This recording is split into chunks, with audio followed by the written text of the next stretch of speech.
everybody, and welcome to a special episode of All About African Violets. All About African Violets is musically sponsored by Ted Yoder. You can hear and purchase his wonderful music on his website. It is also available from iTunes. Come on into my sunroom, everybody. How are you? Gosh, it's good to see you. It is a sunny morning here in Chicagoland. It is Wednesday when I am talking to you. You'll see this on Sunday. And I realized I wanted to get an episode ready for you because November, my whole month of November, I have house guests starting today.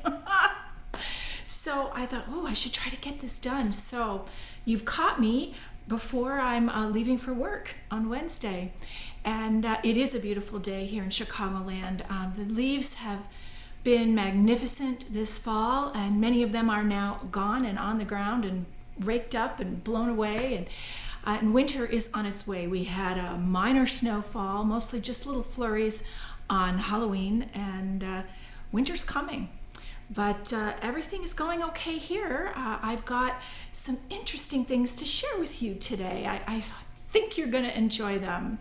So let's jump right into tips and treasures. When my friend Carolee Carter was here from Florida last month, we stopped to visit Gary Makita in Portage, Indiana. That's Gary Makita from Gary's Out of Africa.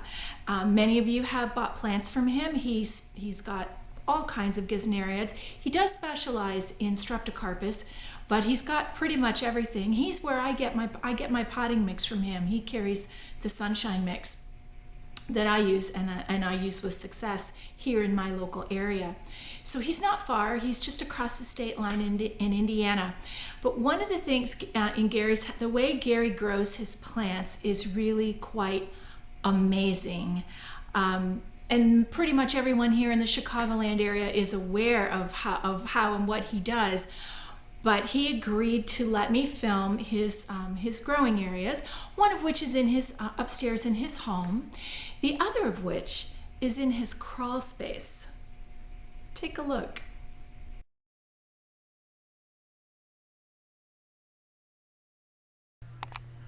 You guys, we're here at Gary Makita's.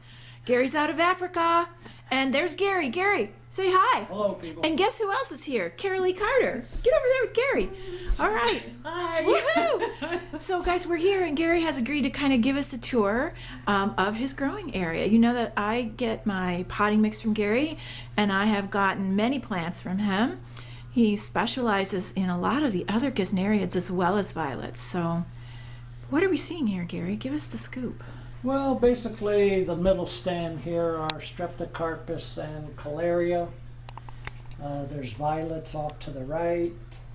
Other mostly viney, traily gesneriads to the left, and bits and pieces of who knows what.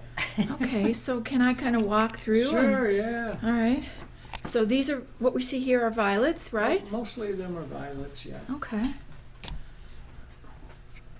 And this is like the dining room of your home. Well, no, actually, this would have been like a third bedroom, but I had it converted into a plant room. Or a den. Yeah, or a Den. or an Okay. office, whatever. Did you, I asked the question before about, did you build these stands Oh, yourself? no, I the mean, wooden they're really ones. cool. I had a carpenter build them for me. Okay, and and so these this, two metal ones, commercial ones in the middle.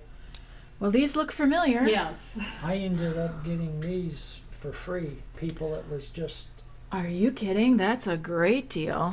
wanted to get rid of them, so I couldn't turn them down. Of course not. So what's back here under cover, Gary? What are? I think most of them up on that top shelf are just small violet starts. Okay, and then these are. All these things on the top Gesneriads, are aren't all they? no, they're all trailing violets. Oh, they're trailers. There are some gesneriads on this end one, some Oh, I see. Okay. Achimenies, but Okay. they're just mostly small starts of trailers. Wow. Well, you guys, I'll link to Gary's website in the show notes if you need to. And Oh, look at that. What strep is that? that is Rondell's Casey. Wow, it's pretty. Mm-hmm. Really pretty. Wow. Yeah. I've invested the last couple of years on getting some Polish and Russian strips. Okay, And, they do quite well for me. that's great. They're really, well, not to knock the American hybridizers, but the European hybrids are just what I call exotic. Exotic. Yeah. Okay. Well, the same Well- with the African violets that are coming out of Russia and Poland are Mhm. fabulous. Mm-hmm. And then what do we have over here now on this? thing? Most of them are viney trailing gesneriids, Okay. plants that basically make hanging basket type plants. Oh, all right. Wait a minute. Nemathanthus, Excodinanthus, Asciananthus, things like that. That's a Streptocarpella, isn't it, right there in the front? Streptocarpella. I only know that because I got one. Mhm.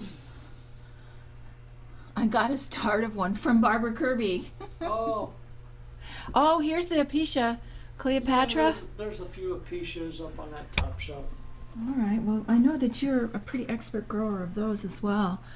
So now I know there are more stands in here, right? These are just propagation stands. Okay. Guys, we're heading into Gary's you're welcome to kitchen. Look, yeah. So we've got some. Things, Yeah, I see you have a couple on the stove over there. Ready things to, are. Oh, they are on the stove. cooking up Are you for cooking dinner. those? Oh, them some I just potted up. Some, Some straps. yeah. So here, this is like your patting area. This is your workroom, really. Yeah, my isn't it? kitchen is my work area. Not too many meals are served off of this table. There are a lot of plants potted. That's awesome. Now, these are old bleach gallon jugs. Look at that cute little Yeah, one. I just fill them full of water and let them set. Baby Brian, do you know how many times I've tried to grow that? Oh, I know. I've got it. It just doesn't want to grow for me. Annie, Whatty? to see all of the. Yeah, I fill the jugs full of water. I'm fortunate I have good water That's here. a lot. It's Lake Michigan water. Yeah. And, I really don't have too many pH problems with the Lucky you. water. Yeah. And so these are all babies. Yeah, I just went through them within the last couple of weeks and Wow. potted them up off the I like your domed stand. Oh, Yeah, we sure. like those tall ones. That's Yeah. like the ones I have. Yeah. All right, Gary, now I happen to know that you have a special growing area that Oh. we're going to try to see. Now, you guys, we may not be able to see it because it's not a very big space to get the camera in there. So, but we're going to try, so we'll be right back. Okay, guys, we just walked out the front door and you just saw Gary go into the garage. So we're headed into the garage now. And there goes Carolee, and here goes me. This is the access. Oh no! Yeah, we have to shimmy through that. Oh And no! this is under Gary's house. So here he goes. But I crawl in and out of here like a squirrel, I don't know, like zillion times a day. So I don't know it. It's no big deal for me. Okay. Here he goes. Here I go. I don't know if I can fit down there. I'm wider than both of you. Okay, guys, I'm gonna try. Here goes Carolee. Bye. Bye. Oh wow! Oh my gosh! Okay, I'm gonna see if I can do it. I don't know. Yeah. So, All right, you guys, we are under Gary's house. So, tell me how you were able to even construct this because you can't stand up. No, I You- only I have mean- like a 40-inch headroom. That's why I'm bald. And it all started, like 20 years ago as an experiment. My introduction into Gesnerians, violets, was violets. And then from that I branched off into Streptocarpus, and I quickly found out that Streptocarpus liked the cooler growing area. So just as an experiment, at one time this was just nothing but an open area, a sand floor with nothing but plastic down here.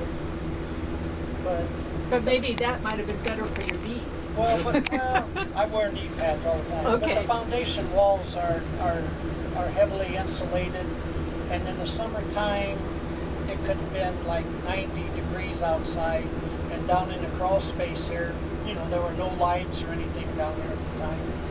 but it would be like 65 degrees. You know, it's really cool. It's 70 at the most. So just an experiment. I built a little platform. I put a shop light over it, and I put a few straps underneath it, and you know, put the light on timers and everything. And the environment, they just went crazy. They loved it. And I was growing these big, humongous streptocarpus, showing them in shows, doing quite well with them. And then as time went on, I got greedy and started propagating and selling plants, and things expanded and re-expanded and re-expanded. And pretty soon I ended up with my whole crawl space full of plants. Well, and I don't know if you guys can see because it is kind of dark, but as I move the camera over, it should lighten up. You can see that there is a whole thing, and another one behind it. Yes, I have 3 of these stands. 3 like this. of these down And, here. Did you have And to then bring this. in electricians to really? No, I did all this myself. You did, because I mean, there's Yeah. a tremendous amount of electricity. Yeah, that you're basically probably, the wiring for this is pretty simple. Nothing too complicated. All I had to do is, you know, hook up a couple extra Yeah. breaker boxes. And, but that's for those of you who wish to do this in your own crawl and space. then all around the perimeter down here, I use this little raised platform here. They're all full of dome trays of propagating leaves and little baby plantlets. I'm trying to get you in the so you're not so dark. There you are. Okay. And those domed trays come from where? Because I bet you there's going to be a lot of people who want to know. I'll put a plug in for my buddy. I buy all my supplies through Cape Cod Violetry, John Cook. John Cook. Excellent. Yes. He has great stuff. Yes, he does. And he's really been good to me. He's taken care of me. And whenever I can get a chance to send some business his way, I do. But, anyhow, getting back to the growing area, the large streptocarpus that I was growing at one time through my greed, I basically changed the environment down here from being very cool to actually getting overly warm for a large streptocarpus show plant. But Okay. it's still a good growing area for, you know, starter plants or cell plants. And There's Carol Lee crawling down the backside, guys. even though I did basically ruin my ideal growing area for the streptocarpus, what I ended up with is a fantastic growing area for Apicia. Oh, I want to know about that. At the- Hang on for 1 second, Gary. I've got to stop this just for a moment. To the Apicia, Right. I ended up with the ideal growing area for Apicia, however you want to pronounce it. Down here. Down here. Is this where you grow those big giant ones that you the take to giant show? ones.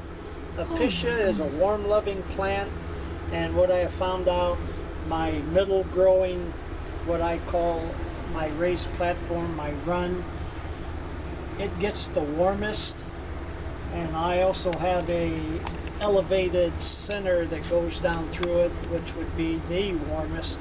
And I found out that if I potted up Apicias in large pots and placed them there, that they just love it. They love the warmth. They love the humidity down here. And Wow. if you check my site out, you'll see some Apicia. Well, I've seen some of your apicia at show, and actually been wanting to ask you some more about them because I have one right now. It's called My Precious, and it was a gift to me, and it's doing the best I've ever done with any of them. So it seems to be okay in my upstairs in the house, but I know it would probably be happier a little warmer. So you don't grow them like under a dome, like Cleopatra or. No, I don't. I grow them in the open. Regretfully so, about 2 years ago, I got a bug in my Apicia and no. lost just about all of them. At the present time, I only have 2 little small trays with Apicia in them, Okay. where before I had probably close to 80 different varieties. Wow. And at the present time, the streptocarpus business is doing so well, I'm using most of my growing area for streptocarpus. Wow. You will see in the front here some Primulina, formerly called Sharita. They're really starting to get very popular too. These are very large. These couple right here, and then there's some down here. These trays are all Primulina, right? Yeah. Wow. Wowie. And then I do have a lot of piney, traily type gesneriids, Nematanthus and Excodonanthus, some Asciadanthus and things like that. Well, this is just, I'm so glad I know enclosed spaces and I are not always the best. That's actually probably why I begged off the last time I chickened out, but I made it down here. Carolee has climbed or crawled all the way down and come all the way back. Well, I was so- going to come down that out, but I didn't want to disrupt it. Oh, that's all right. But my knees won't allow me to crawl that far, so. Yeah. Oh, he's getting something. What have you got there? Right here in front, you'll see a couple of Streptocarpus that I call them exotic. They are Russian, Polish hybrids. Which really which one are they? beautiful. Tell us which ones they are. Well, this one here is a number 6028 right offhand. There's a name for every number. I can't think of what the name of that would be, but it's one of Peter's Klaczynski, or however it's pronounced. Okay. And here's another one. This one does have a name, 6050 Jola, Jola, okay. but they've really got to be quite popular.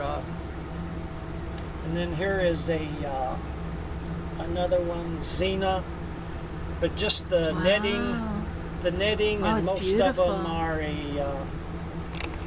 like a split, lower lobes, one color, upper lobes another color, heavily netted, heavily veined, really showy plants. Awesome. Well, Gary, thank you so much for letting us come down here. Yeah, I'm All glad you right. took the plunge. I know. Now.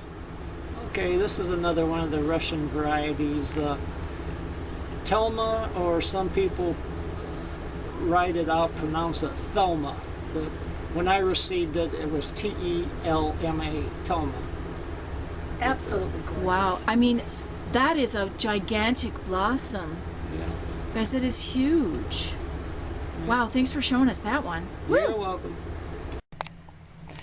All right, Carolee was kind enough to not film me getting out, but I'm going to film her because she's a lot smaller than I am. It's a piece of cake. Come Oh, on. I know. You could do this every day. What a great exercise. Boy, we'd Come be on, in. Gary. Come on, Gary. Pop your head through. Well, this is second nature to him. He just crawls on up, and he's out. Woohoo!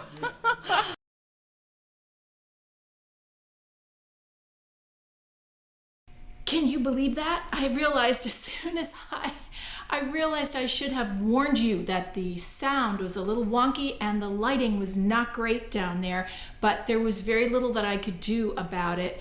I just really thought that you would enjoy seeing that. Boy, it was, me in really small spaces, it's just not always a good thing. Makes me a little nervous. And I have had the opportunity to go down into the crawl space there before and never went. So I conquered my fear to go down there so you guys could see it. I mean, unbelievable. And not full now, but in the past has been completely full, all three areas there. I mean, and all along that side. I just can't get over it. Carolee was like, wow, look at this. So I don't know anyone else who grows their plants under their home like that. It just ended up being the perfect way for him to grow. Well, and speaking of growing, it is time for us to take a look at what's on the stands. I've got a pretty good look for you today. I think you'll see that some things look different. Very little is in bloom. I've been disbudding pretty steadily, and in fact, you're going to see a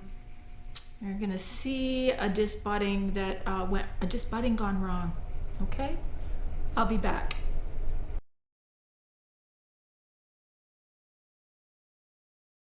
Well, here we are, and we're not in the guest room.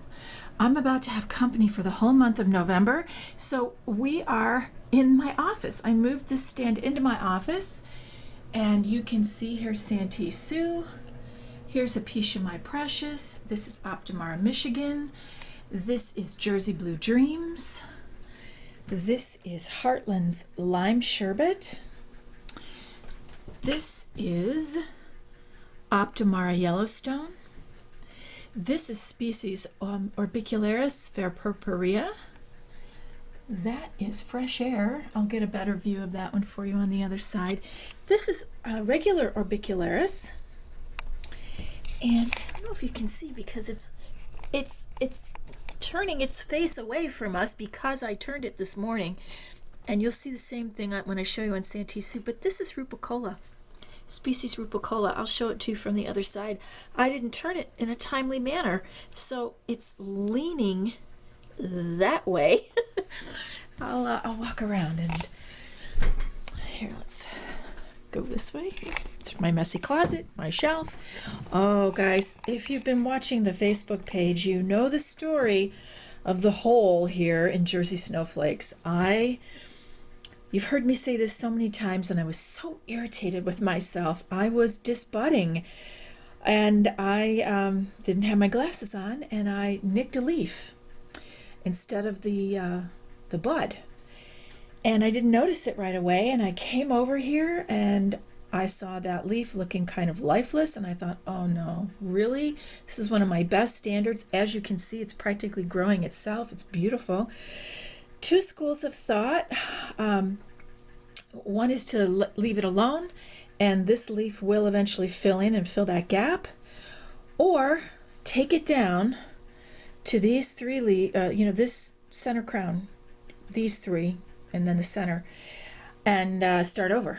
So I'm not sure yet what I'm going to do. I have to say, I am leaning toward leaving it alone. I'm going to consult with Kent Stork and see what he has to say about it.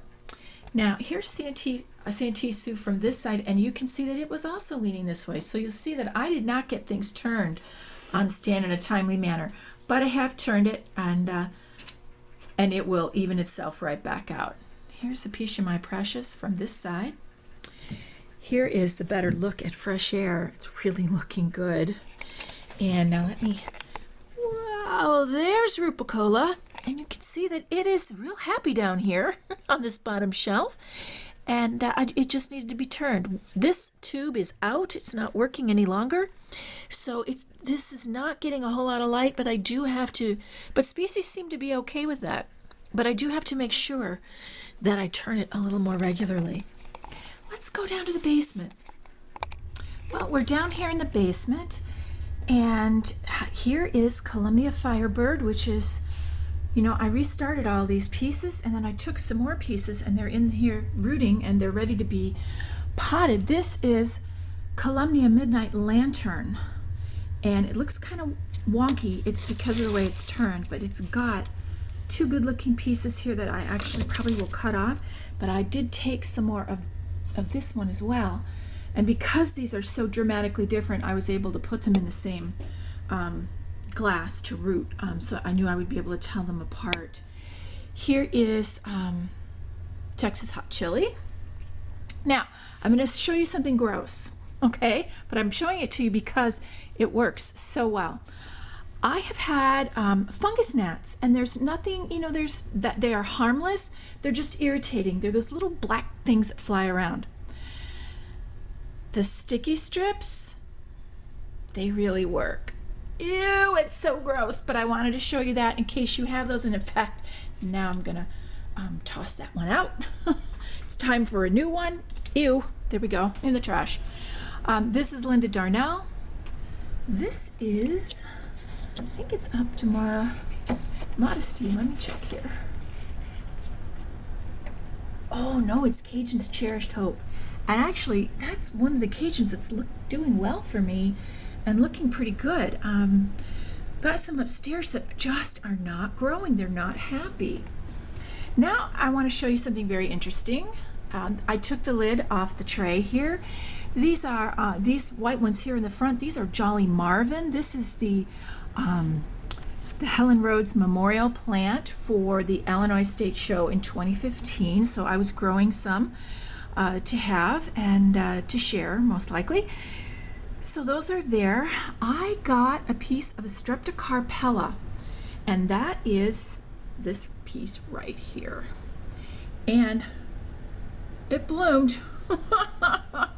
This is a species plant, Streptocarpella is, and this, but this one is a hybrid. It's called Streptocarpella Blue Angel. It's usually a species, I'm sorry. This is a hybrid. And I got it when I went to talk to the Windy City gardeners, and I forgot about it, and I left it in the bag, and I rooted it months late, like a month and a half later. I was like, oh my gosh, I found it, and it made it. I can't believe it. Here is Fisherman's Paradise growing straight up in the air. Here is Fisherman's Paradise blooming. Here's, I think this is Roulette, also growing straight up in the air. These were the crowns that I restarted, you may recall. And then I've got some other plants here ready. Finally, these were slower to propagate. This is Cajun's Code Blue. Finally, I've got a plantlet of that. I had not been successful with that one before. And these are my Optimara ones that I got at National. This is My Sensation, and there are two of them. 2 leaves, and finally the plantlets are really going to town, as you can see. And there's that blossom again, just like growing. This, I'm real pleased with this. This is one of my species plants, and it is, I always have to look at it, it's Shumensis Mather EE. And I've not grown one this large or this nice before. So kind of excited about that. And this is my Miss Monet that I got from Meredith Hall, one of her hybrids. And I did get a few from her. This is the only one that has grown here in Illinois for me at all, really. After Winter Moon, which I eventually did lose. So cross your fingers on that one. Let's go take a look real quickly. I'll just zip right over here to the strep shelf. Well, you know, here is Radar's Tensia. I potted it up to a bigger pot, and it's pretty much gigantic, but it's not blooming again. This is a plant that's been very slow to bloom for me. I'm not sure what's up with that. This is Angela. This is Party Pinafore. No, not Party. Is it Party Pinafore? Guys, I should know that. I only have a few streps.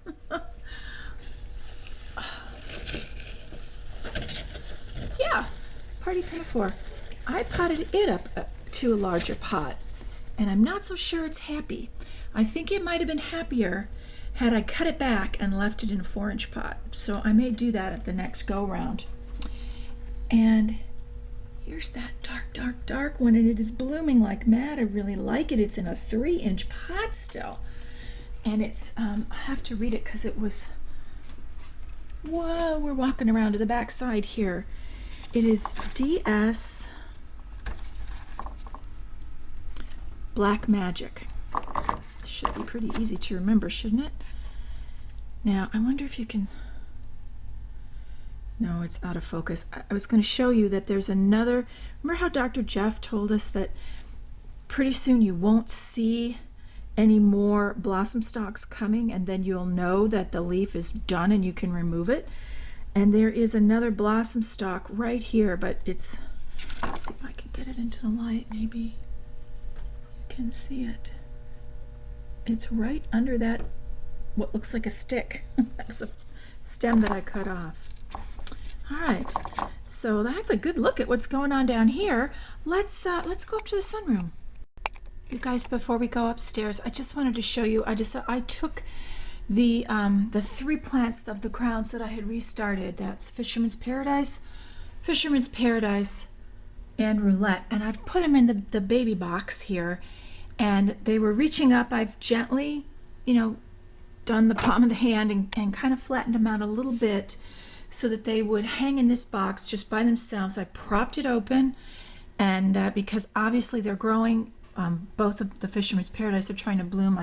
I will remove those blossoms soon, and this will let them start to grow on their own, and I will repot them and keep going with them. Okay, now let's go up to the sunroom. Well, it's sunny in the sunroom. It is early on Wednesday morning, actually, when I'm filming this for you. And this species is really doing well. It's not blooming, but this is one that was a little, this is the Pendula, and it's the Pendula St. Iverson.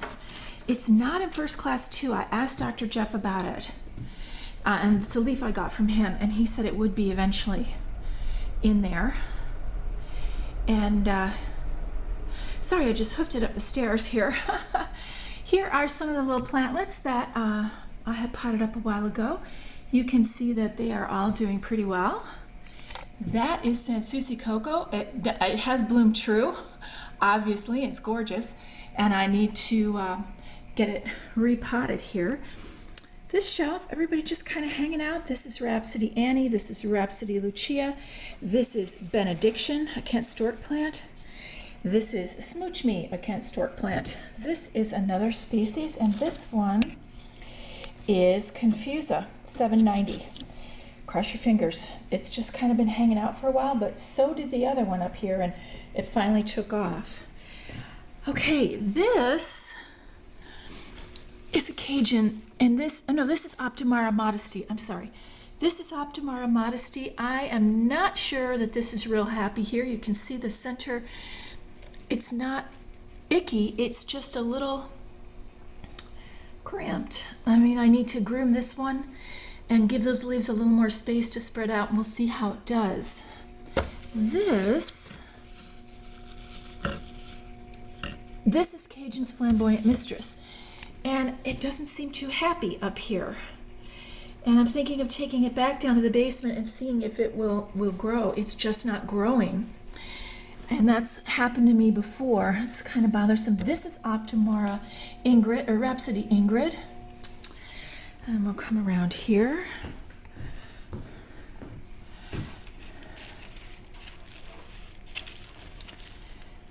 And this is Cajun's Frisky Whiskey. And again, it's just not growing very well. I mean, the symmetry's lovely, but these leaves it's more like a semi than a large standard. So not quite sure what's up with that. We'll see. It may just not like it here in Illinois. I mean, it's a southern plant.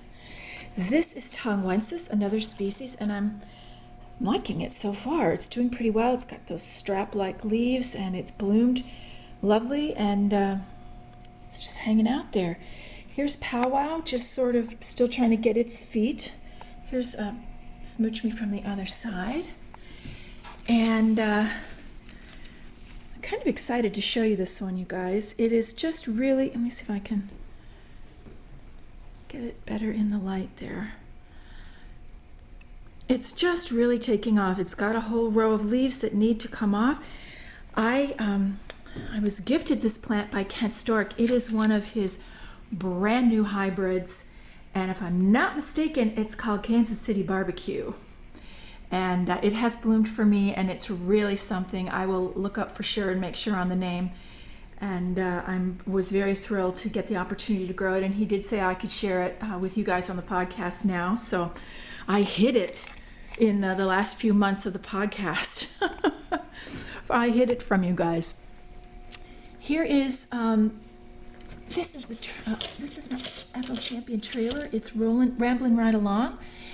And finally, here is Teneri's Royal Blue Trailer. Now I left those big leaves on. It's finally starting to have some additional crowns down there, and I'm going to remove these leaves. So now let's go take a quick look at the new big box violet. Here it is. It has grown beautifully. I think you can see it's really done well, and it is blooming. It's a lovely lavender. The two top petals are a little darker lavender. No idea what it is. I got it at the big box store, and it's just hanging out here. So, all right, that's the look at what's on the stands. I'll be right back.